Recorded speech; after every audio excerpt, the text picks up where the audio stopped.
जय हिंद दोस्तों, मैं यूट्यूब चैनल वर्दीत प्रेम में आपका स्वागत है। हम लोग बात कर रहे हैं यूपी होमगार्ड जो डीबीपीएसटी कल हुए थे।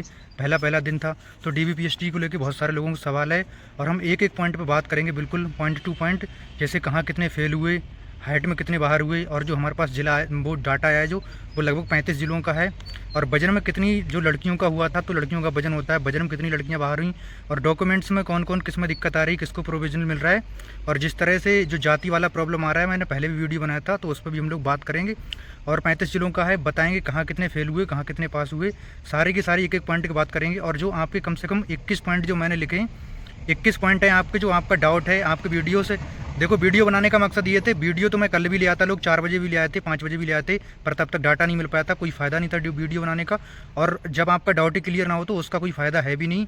चाहे मतलब अगर कल बनाता तो व्यूज़ और भी जाता, पर व्यूज़ नहीं चाहिए। अगर अच्छी जानकारी आपको मिलेगी तो व्यूज़ तो बहुत आएंगे, उसकी कोई दिक्कत नहीं, वो आप सब लोग देख ही रहे हो। और वीडियो जो है होमगार्ड वाले भाई है, उन तक आप पहुँचाने का काम करें, क्योंकि हमारा जो टेलीग्राम और व्हाट्सअप ग्रुप है, जो उससे जुड़ेंगे तो ज़्यादा से ज़्यादा जानकारी मिलती है। और जो जानकारी मिल पाई है टेलीग्राम और व्हाट्सअप के जरिए या उसके जरिए, बहुत ही अच्छी जानकारी मिली, बहुत अच्छा बताया, आने वालों के लिए फ़ायदा रहेगा।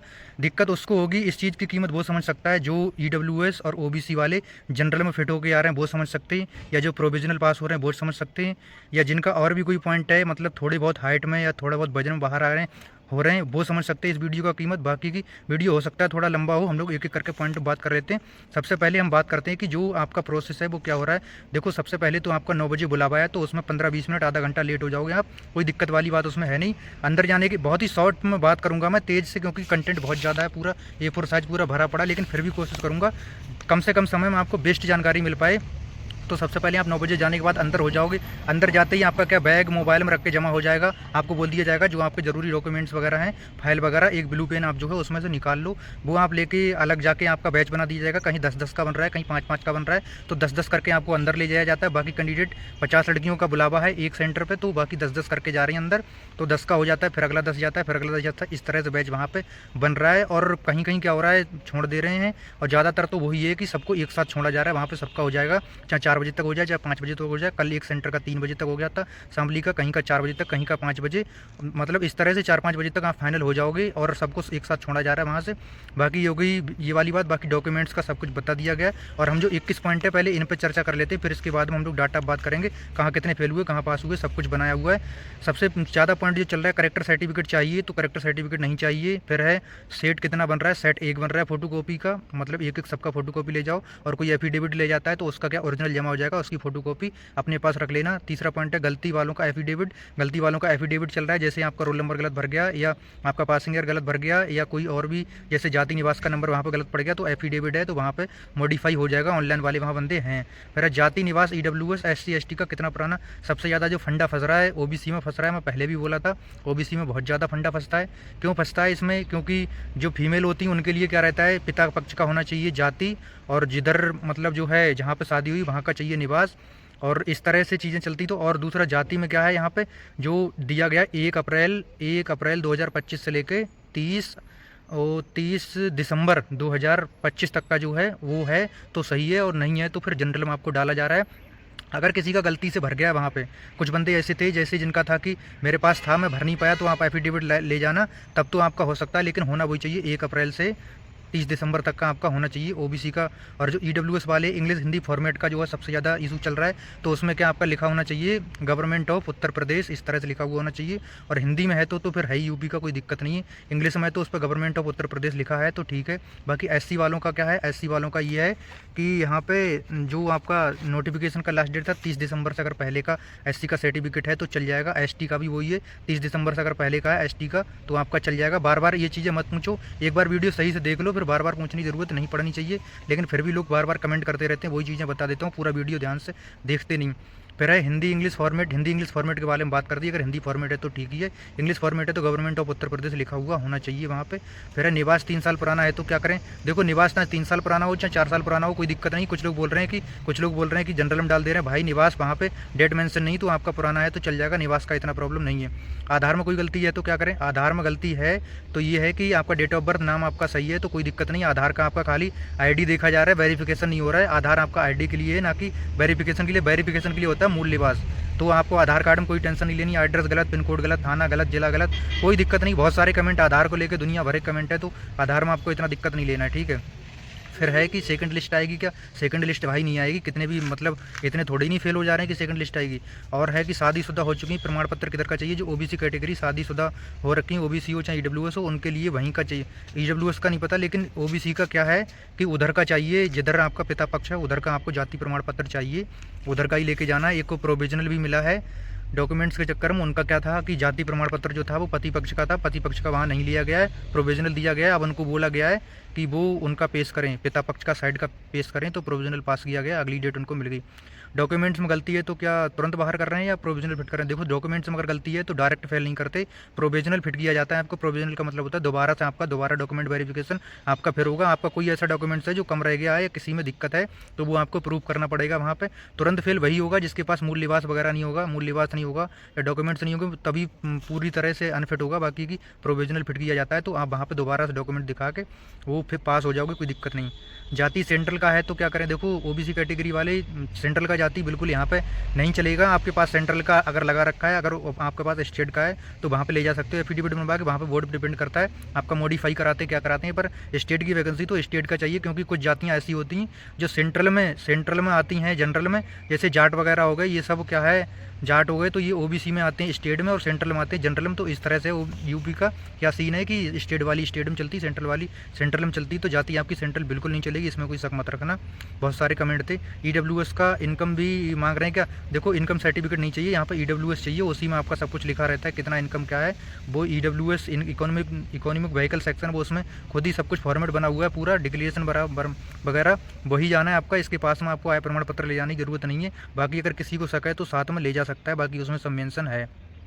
डॉक्यूमेंट्स ऑफलाइन या ऑनलाइन चेक हो रहे हैं? कुछ का कमेंट है कि जो डॉक्यूमेंट वेरिफिकेशन हो रहा है वो ऑनलाइन सर्टिफिकेट नंबर भी डाल के चेक कर रहे हैं, तो ऑनलाइन सर्टिफिकेट नंबर डाल के चेक नहीं कर रहे हैं, लेकिन जो आपने डाटा भरा था उसके हिसाब से जो है आपका वो हो रहा है, जो आपका डाटा भरा हुआ है उस हिसाब से आपका लिया जा रहा है, तो उससे मिलाया जा रहा है आपका जो वहाँ पे आपने डाटा भरा था उसमें, ठीक है। अगला पॉइंट है हमारा हाइट का रिव्यू कैसे लें। अगर आपको लग रहा है कि मेरी जो है हाइट है पूरी और मुझे फिर रिव्यू लेना चाहिए तो आप रिव्यू ले सकते हो, आपका दोबारा चेक हो जाएगा अगर आपको हाइट में फेल किया जाता है तो।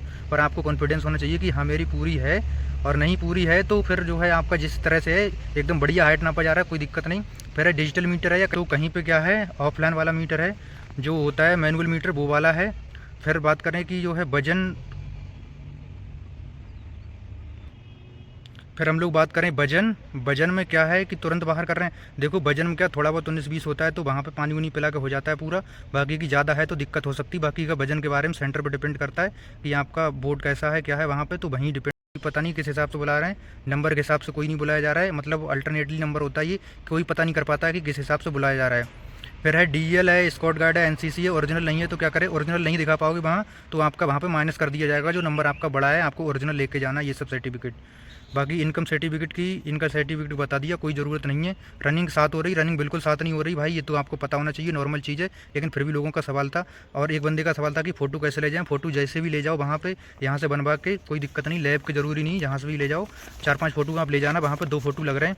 अब हम लोग बात कर लेते हैं कि जो है जिले वाइज कि कितने कहाँ बंदे हुए पास और कहाँ कितने हुए फेल, जब जो कि हमारे पास 35 जिलों का लगभग डाटा मिला था, तो मैंने 15 जिलों का बनाया था। 15 का इसलिए बनाया, बहुत ज़्यादा लंबा वीडियो हो जाता सबका बनाने में, और इसके लगभग ही मतलब थे जो वो भी जिले मतलब ऐसे ही था उसके आसपास का ही ऐसे छांट लिया है, लगभग रेंज वही रही, तो रेंज के हिसाब से मैंने बना लिया। और वो बनाए कि जिनमें अलग अलग बंदों को अलग अलग दिक्कत आई थी। हम लोग महोबा की बात करें तो यहाँ पर 50 में से 45 पास, 4 हाइट में बाहर और 1 इसमें जो है वेट में बाहर। हाँ यहाँ पे एब्सेंट कोई नहीं था। फिरोजाबाद की बात करें तो 48 पास यहाँ पे, 2 हाइट में बाहर। बहराइच की बात करें तो यहाँ पे 38 पास हुए, 50 में से पास हुई, और 12 हाइट में बाहर हो गई। हाइट में बहुत ज़्यादा बाहर हो रहे हैं बंदे, सबसे ज़्यादा बाहर होते भी हैं। पहले भी मैं बोल चुका हूँ कि 10% बंदे हाइट में बाहर हो ही जाते हैं, चाहे मेल हो चाहे फीमेल हो, क्योंकि हाइट का मेन पॉइंट रहता है। संबल की बात करें तो 45 पास हुए यहाँ पे, और 4 जो हैं 4 हुए हैं हाइट में बाहर, और 1 डॉक्यूमेंट वेरिफिकेशन में प्रोविजनल फिट है, उनको दोबारा बुलाया गया। यहाँ पे क्या था, उनके जो है जाति प्रमाण पत्र था वो पति का नहीं था, मतलब पति का था, पिता पक्ष का नहीं था, तो उनको बोला गया है कि जाति प्रमाण पत्र जो है पेश करने का अगली डेट मिल गई। उन्नाव की बात करें तो 55 बुलाई गई थी, 50 पास हुई, 4 इसमें हाइट में बाहर और 1 यहाँ पे एब्सेंट थी।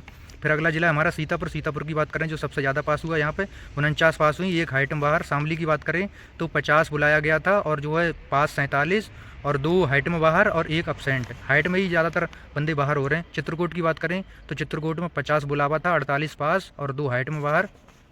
मेरठ की बात करें तो मेरठ में टोटल 200 सबसे ज़्यादा जहाँ पे फेल हुए। किस तरह से हुए मेरठ में 200 में से 160 बंदे हुए यहाँ पे पास हुई हैं, 160 पास और यहाँ पे 25 हाइट में बाहर और 5 यहाँ पे 5 हुई वजन में बाहर, वेट में बाहर और 10 जो हैं 10 यहाँ पे एब्सेंट थी। तो 200 में से समझ लो 160 कितना हो गया, ये बहुत ज़्यादा फेल का आंकड़ा सबसे ज़्यादा यहीं पे हो गया, 20% हो गया सीधे सीधे। यहाँ 4 जिलों का था यहाँ पे, तो इसलिए 200 बंदूक बुलाया गया था। एक महान आदमी कमेंट कर रहा था कि 201 सेंटर कैसे बुलाई जा सकती, तो भाई बुलाई जा सकती जब अगल वाले जिलों को अगर इकट्ठा कर दिया जाए तो 500 भी बुला सकते हैं। भाई इतना ज्ञानी मत बनो, पता ना हो तो कुछ। ठीक है। देवरिया की बात करें तो देवरिया 50 में से 2 को डेट मिली है बाद में, मतलब कोई प्रोविजनल फिट किया है, कोई डॉक्यूमेंट्स में प्रॉब्लम था। यहाँ पे 1 एब्सेंट थी, बाकी 47 यहाँ पे पास थी और बाकी 1 का प्रॉब्लम जो था वो था ओबीसी कैटेगरी वाला जो सर्टिफिकेट था वो 1 अप्रैल से 30 दिसंबर 2025 तक के बीच का नहीं था, तो इसके चक्कर में उसको दोबारा से डेट दी गई, दोबारा कुछ डॉक्यूमेंट्स पेश करने बोला गया। लखनऊ की बात करें तो लखनऊ 50 में से 42 पास और 6 यहाँ पे अनफिट हैं और बाकी की 2 यहाँ पे एब्सेंट रहे, टोटल 50। तो ये हो गया मोटा मोटा मैंने बता दिया, लगभग 15 जिलों का, 14-15 जिलों का बता दिया। अब 15 जिलों का बता दिया, मैं 15 जिलों से ही 75 जिलों का कवर कर दूंगा। वो कैसे कर दूंगा, क्योंकि 20% का मैंने डाटा ले लिया, बाकी 35 जिलों का इतना लेते तो बहुत लंबा वीडियो बन जाता। देखो कुल हमारा 15 जिलों का डाटा आ गया। 15 जिलों में 20%, 15 जिलों में लगभग 15 जिले हो गए, 20% हो गए, 20% हो गए, 1/5 हो गया। टोटल जिले हमारे 75, तो हम लोग 1/5 के हिसाब से बात करेंगे, फिर पूरा डाटा हम लोग निकाल लेंगे। कुल 750 कैंडिडेट हुए 15 जिलों में, जिनमें 764 लड़कियां जो हैं पास हुई हैं, इनमें से 86 फेल हुई। इन 86 में 6 को मिला प्रोविजनल फिट। प्रोविजनल फिट है तो वो अपने वगैरह डॉक्यूमेंट्स वगैरह बाद में पेश होकर पास हो जाएंगे, तो इनको भी हम पास की श्रेणी में रखेंगे। तो यहाँ पर देखा जाए फेल होने वालों की संख्या है 80, 750 में से 80 फेल। तो इसका जब मैंने परसेंटेज निकाला था तो ये परसेंटेज आ रहा है, अगर 750 में से 80 फेल हुई तो ये 10.06% आ रहा है निकल के, मतलब 10% यहाँ पे पहले दिन जो है फेल हुई। ओवरऑल 75 जिले हैं, तो 75 जिले में 3750 लड़कियाँ आई होंगी। 3750 में लगभग 430 फेल हुई होंगी और 3320 पास हुई होंगी। आप सीधा सीधा आइडिया लगा सकते हो, कल वाला जो रहा है वो 10% फेल रहा है, पूरी जितनी भी फीमेल कैंडिडेट थी उसमें से। इस तरह से देखा जाए तो 10% फेल कल हो गया। अब यही आंकड़ा चलेगा पहले दिन जो चल जाता है, क्योंकि जो सेंटर जिस हिसाब से पकड़ लेता है उसी हिसाब से कहानी चलती है। कैंडिडेट भी ऐसे डिवाइड रहते हैं, तो कहीं 10-11, 10-11, 10-11 इस तरह चलेगा लड़कियों का, और लड़कों का हो सकता है ये 12 पर भी चला जाए। तो कुछ महान लोग कह रहे थे कि 5-6% ही फेल होते हैं, तो देखो DBPST में 10% तक आराम से फेल हो जाते हैं। UPSI में सिलेक्टेड बंदे ज़्यादा थे, तो 8.5% वहाँ पर भी DBPST में फेल हो गए, और यहाँ पे 10-11%, 12% तक ये आंकड़ा जा सकता है। तो आपका जिसका भी जहाँ पे प्रॉब्लम है वहाँ पे अपना जो है वो कर लो। और बाकी हमारा जो ग्रुप है उसमें जो है टेलीग्राम का लिंक दे दूंगा, टेलीग्राम से आप सब लोग जुड़ जाएँ, वहाँ पे पल पल की अपडेट मिलती रहेगी। बाकी आज जिनका है वो बता दें इसमें कितने कहाँ पास, अपने हिसाब से डाटा दे दें यहाँ पे। तो अगली हमारी कल वीडियो, और अगर आपको ये जानकारी सही लग रही है, अगर कंटिन्यू वीडियो रखनी ये वाली तो बता देना, डेली की डेली जानकारी वाली चाहिए हो तो हम डेली इतनी टाइम जानकारी इसमें मिलती रहेगी डेट वाइज। और कहो तो जिले बढ़ा दूंगा, अगर आप कहो तो 15 जिले की जगह कल 30 जिले करूँगा, मगर वीडियो बड़ा हो जाएगा। बाकी वीडियो हमारा शेयर करें, सब्सक्राइब करें और बाकी की होमगार्ड वालों तक वीडियो पहुँचाएँ, क्योंकि बहुत सारे बंदों को इससे बहुत हेल्प मिल सकती है। जय हिंद।